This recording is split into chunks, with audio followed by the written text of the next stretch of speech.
The sun dipped below the horizon, casting a golden hue over the city of Jerusalem. In the shadows of the palace, secrets whispered through the walls, cloaked in the silence of night. Tamar, the daughter of King David, stood on her balcony, the evening breeze gently caressing her auburn hair. Her mind wandered to the mysteries that haunted her lineage and the enigmatic shadows that seemed to follow her every step. Tamar was known throughout the kingdom not only for her beauty but for her kind and gentle nature. Despite the grandeur of her surroundings, she felt an unshakable sense of unease. The palace, with its opulent halls and ornate decorations, was a gilded cage. Tamar's heart yearned for freedom, for a love untainted by power and politics. Her thoughts were interrupted by a soft knock at her door. It was her handmaiden, Rebecca, a loyal companion and confidant. "My lady," Rebecca began, her voice trembling with urgency. "There's a visitor. He claims to bear news of great importance for you." Tamar's curiosity was piqued. She nodded, and Rebecca led her through the winding corridors of the palace to a secluded chamber where the visitor awaited. As Tamar entered, she was met with the piercing gaze of a young man, his face partially hidden beneath a hood. "Who are you?" Tamar asked, her voice steady but filled with intrigue. "I am Jonathan," the stranger replied, his voice a low murmur. "A friend of your brother, Absalom. I bring you a message from him." Tamar's heart skipped a beat at the mention of Absalom, her favorite brother. Absalom had always been fiercely protective of Tamar, and his sudden departure from Jerusalem had left a void in her life. She listened intently as Jonathan continued. "Absalom has discovered something that concerns you, my lady. He bade me to tell you in person, for he trusts no one else with this knowledge." Tamar felt a chill run down her spine. "What has he found?" Jonathan hesitated, then stepped closer, lowering his voice to a whisper. "A conspiracy within the palace walls. There are those who seek to harm you, to use you as a pawn in their game of power." Tamar's eyes widened. "Who would do such a thing?" "The very ones you call family," Jonathan replied gravely. "King David's sons, your brothers, are at the heart of this treachery." Tamar's mind reeled. She had always known that the palace was rife with intrigue, but she had never imagined that her own kin would plot against her. She felt a surge of anger and determination. She would not be a victim. She would uncover the truth and protect herself and those she loved. "Thank you, Jonathan," she said, her voice firm. "Tell Absalom that I will be vigilant. And please stay close. I may need your help." Jonathan nodded, his eyes filled with resolve. "I will, my lady. I will protect you with my life." As the days passed, Tamar began to notice the subtle signs of deception around her.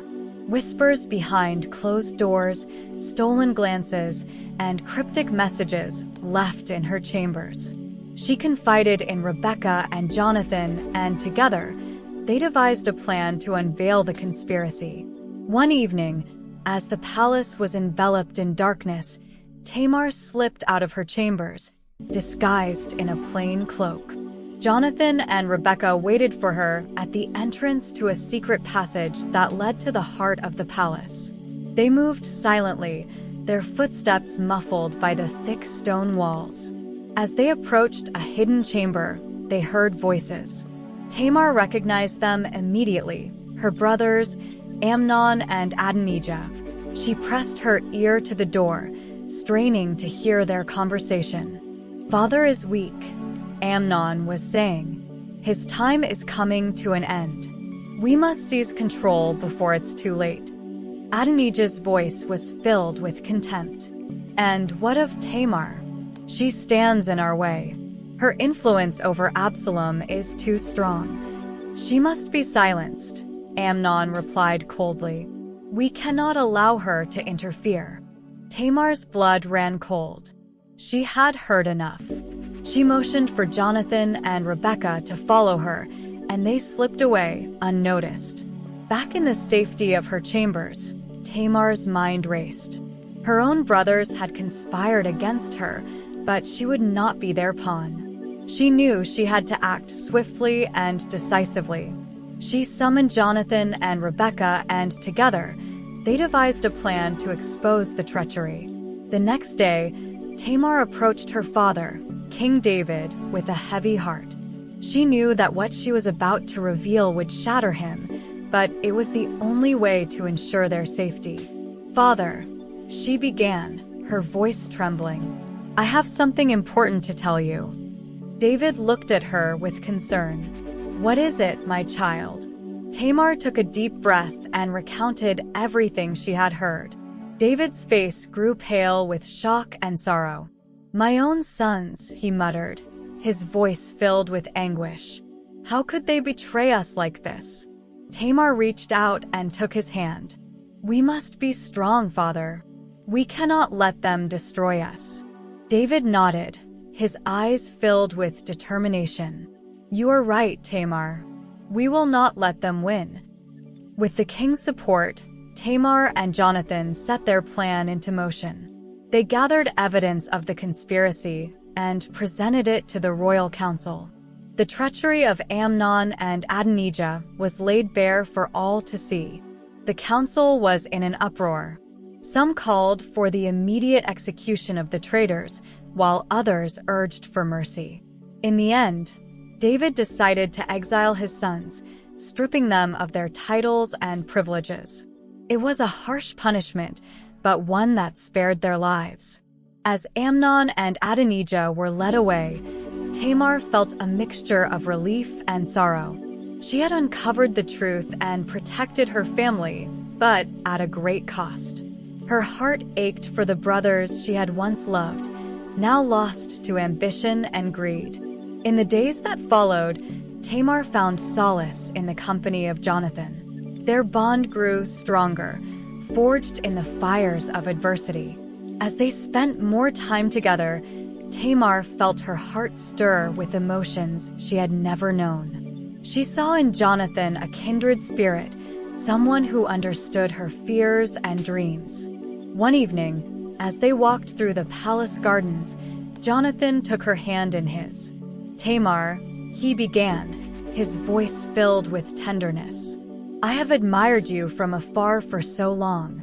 Your courage, your kindness, they have captured my heart." Tamar's cheeks flushed with warmth. "Jonathan, I feel the same. You have been my rock, my protector. I cannot imagine my life without you." Jonathan smiled, his eyes shining with love. "Then let us face the future together, my lady. No more secrets, no more shadows, only the light of our love." Tamar felt a weight lift from her shoulders. For the first time in a long while, she felt truly free. She leaned in and kissed Jonathan, sealing their bond with a promise of hope and happiness.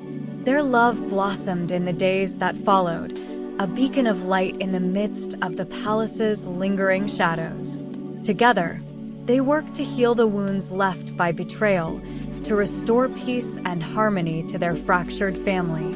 As the years passed, Tamar and Jonathan's love story became legendary, a tale of resilience and romance that inspired the kingdom. They faced challenges and triumphs, joys and sorrows, but through it all, they remained steadfast in their devotion to each other. Tamar's journey had begun in the shadow of treachery, but it ended in the light of love. She had unveiled the secrets that threatened to destroy her, and in doing so, had discovered the strength and courage that lay within her. And so, the story of Tamar, King David's daughter, became a testament to the power of love and the enduring spirit of a woman who refused to be defined by the darkness around her. In her, the people of Jerusalem saw not just a princess, but a warrior, a healer, and a beacon of hope. Friends, if you enjoyed this story, subscribe, click like, Comment your thoughts. Then come back for the part 2 of the story where we uncover why Amnon assaulted the Princess Tamar and what happened to him later for that violation, and also how Tamar dealt with the shame. Also the involvements of all the brothers and the action the king took, Jonathan's action about the incident.